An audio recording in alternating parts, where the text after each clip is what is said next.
Hey guys, it's Victor, and today I'm going to bring you a really short video on how to see your Spotify listening history really quickly and easily. Now the first thing you want to do is open up Spotify on your computer, and now that your Spotify is opened up, you want to go to recently played. Now in recently played, it'll show you all of your recently played albums or playlists or anything like that. However, to see individual songs, you'll want to go to down here where it says Q. You want to click on that, then go to your history.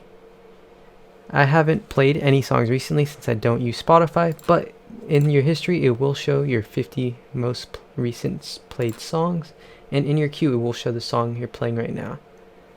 So if we play a song right here, it will show all of the recent songs that it played right before that.